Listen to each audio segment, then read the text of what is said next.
ಸುದೀಪಣ್ಣ ಮನೆಗೆ ಕರೆದು 10 ಲಕ್ಷ ಹಣ ಕೊಟ್ರು. ಆ ಒಂದು ಮಾತು ಹೇಳಿ ಕಳಿಸಿದ್ರು. ಗಿಲ್ಲಿ ನಟ ನೆನಪಿನ ಮಾತು. ಬಿಗ್ ಬಾಸ್ ಕನ್ನಡ ಸೀಸನ್ 12ರ ವಿಜೇತರಾಗಿ ಹೊರಹೊಮ್ಮಿದ ಗಿಲ್ಲಿ ನಟ ಗೆಲುವಿನ ನಂತರ ಬಹುಮಾನ ಹಣದ ಕುರಿತು ಸಾಮಾಜಿಕ ಜಾಲತಾಣಗಳಲ್ಲಿ ಹರಿದಾಡುತ್ತಿರುವ ವಿವಿಧ ಊಹಾಪೋಹಗಳಿಗೆ ತೆರೆಯನ್ನ ಎಳೆದಿದ್ದಾರೆ. ಬಿಗ್ ಬಾಸ್ ಗೆದ್ದ 50 ಲಕ್ಷ ರೂಪಾಯಿ ಬಹುಮಾನ ಹಣ ಖಂಡಿತವಾಗಿಯೂ ಬಂದೇ ಬರುತ್ತೆ. ಇದರಲ್ಲಿ ಯಾವುದೇ ರೀತಿಯ ಗೊಂದಲವಿಲ್ಲ ಅಂತ ಗಿಲ್ಲಿ ಸ್ಪಷ್ಟವಾಗಿ ಹೇಳಿದ್ದಾರೆ. ಇನ್ನು ಬಿಗ್ ಬಾಸ್ ಫಿನಾಲೆ ವೇದಿಕೆಯಲ್ಲಿ ಕಿಚ್ಚ ಸುದೀಪ್ ಅವರು ಗಿಲ್ಲಿಗೆ ವೈಯಕ್ತಿಕವಾಗಿ 10 ಲಕ್ಷ ರೂಪಾಯಿ ಕೊಡೋದಾಗಿ ಘೋಷಣೆಯನ್ನ ಮಾಡಿದ್ರು. ಈ ಬಗ್ಗೆಯೂ ಗಿಲ್ಲಿ ಕ್ಲಾರಿಟಿಯನ್ನ ಕೊಟ್ಟಿದ್ದಾರೆ. ಬಿಗ್ ಬಾಸ್ ಕಾರ್ಯಕ್ರಮದ ನಿರೂಪಕ ಹಾಗೂ ಕನ್ನಡ ಚಿತ್ರರಂಗದ ಜನಪ್ರಿಯ ನಟ ಕಿಚ್ಚ ಸುದೀಪ್ ಅವರು ಬಿಗ್ ಬಾಸ್ ವೇದಿಕೆಯಲ್ಲಿ ನೀಡಿದ್ದ ಭರವಸೆಯನ್ನ ಗಿಲ್ಲಿ ನೆನಪಿಸಿಕೊಂಡಿದ್ದಾರೆ. ಸುದೀಪ್ ಅಣ್ಣ 10 ಲಕ್ಷ ರೂಪಾಯಿ ಕೊಡ್ತೀನಿ ಅಂತ ಫೈನಲ್ ದಿನವೇ ಹೇಳಿದ್ರು. ಅವರು ಕೊಟ್ಟ ಮಾತು ಉಳಿಸ್ಕೊಂಡಿದ್ದಾರೆ.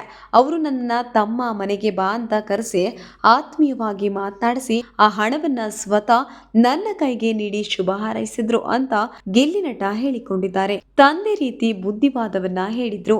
ಫೈನಲ್ ವೇದಿಕೆಯಲ್ಲಿನ ಆ ಕ್ಷಣಗಳು ತನ್ನ ಜೀವನದಲ್ಲಿ ಮರೆಯಲಾಗದ ಅನುಭವ ಅಂತ ಹೇಳಿದ ಗಿಲ್ಲಿ ನಟ ಕಿಚ್ಚ ಸುದೀಪ್ ನೀಡಿದ ಅಮೂಲ್ಯ ಸಲಹೆಗಳ ಕುರಿತು ವಿವರಿಸಿದ್ದಾರೆ. ಫೈನಲ್ ನಲ್ಲಿ ನಾನು ಮತ್ತು ರಕ್ಷಿತಾ ಶೆಟ್ಟಿ ಉಳಿದಿದ್ದಾಗ ನಿಮ್ಮಿಬ್ಬರಲ್ಲಿ ಯಾರೇ ಗೆದ್ರು ಸರಿಯೇ, ಆದರೆ ಗೆದ್ದ ಮೇಲೆ ಅದನ್ನ ತಲೆಗೆತ್ತಿಕೊಳ್ಳಬೇಡಿ.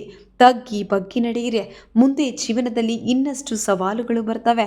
ಪ್ರತಿಯೊಂದು ಹೆಜ್ಜೆ ಇಡುವಾಗಲೂ ಎಚ್ಚರಿಕೆಯಿಂದ ಯೋಚಿಸಿ ಇಡಿ ಅಂತ ಹೇಳಿದ್ರು ಅಂತ ಗಿಲ್ಲಿ ನಟ ತಮ್ಮ ಸುದ್ದಿಗಳನ್ನ ರಿವೀಲ್ ಮಾಡಿದ್ದಾರೆ. ಹೆಸರು, ಹಣ ಮತ್ತು ಜನಪ್ರಿಯತೆ ಬಂದಾಗಲೂ ಜೀವನದಲ್ಲಿ ಸಮತೋಲನ ಕಾಪಾಡಿಕೊಳ್ಳಬೇಕು ಅಂತ ಸಂದೇಶವನ್ನ ಸುದೀಪ್ ಅವರು ಅಪ್ಪನಂತೆ ಬುದ್ಧಿವಾದ ಹೇಳಿ ಕಳಿಸಿದ್ರು ಅಂತ ಗಿಲ್ಲಿ ಅವರು ಹೇಳ್ಕೊಂಡಿದ್ದಾರೆ. ಜೀವನದಲ್ಲಿ ಎಲ್ಲವನ್ನು ಬ್ಯಾಲೆನ್ಸ್ ಮಾಡಿ ನಡಿಬೇಕು. ಗೆಲುವಿನ ಕ್ಷಣದಲ್ಲಿ ಹಿಗ್ಗದೆ, ಸೋಲಿನ ಸಮಯದಲ್ಲಿ ಕುಗ್ಗದೆ ಮುಂದೆ ಸಾಗಬೇಕು ಅಂತ ಅವರ ಮಾತುಗಳು ನನ್ನ ಮನಸ್ಸಿನಲ್ಲಿ ಆಳವಾಗಿ ಉಳಿದಿವೆ ಅಂತ ಹೇಳಿದ್ರು. ಬಿಗ್ ಬಾಸ್ ವೇದಿಕೆಯಿಂದ ಸಿಕ್ಕ ಗೆಲುವು ಕೇವಲ ಟ್ರೋಫಿ ಅಥವಾ ಹಣವಲ್ಲ, ಬದುಕಿನ ಪಾಠವೂ ಹೌದು ಅಂತ ಗಿಲ್ಲಿ ಅಭಿಪ್ರಾಯವನ್ನ ಪಟ್ಟಿದ್ದಾರೆ. ಕಿಚ್ಚ ಸುದೀಪ್ ಅವರ ಬೆಂಬಲ, ಮಾರ್ಗದರ್ಶನ ಮತ್ತು ಆಶೀರ್ವಾದ ತನ್ನ ಮುಂದಿನ ಬದುಕು ಹಾಗೂ ವೃತ್ತಿ ಜೀವನಕ್ಕೆ ದಿಟ್ಟ ಶಕ್ತಿ ಅಂತ ಅವರು ವಿಶ್ವಾಸವನ್ನ ವ್ಯಕ್ತಪಡಿಸಿದ್ರು.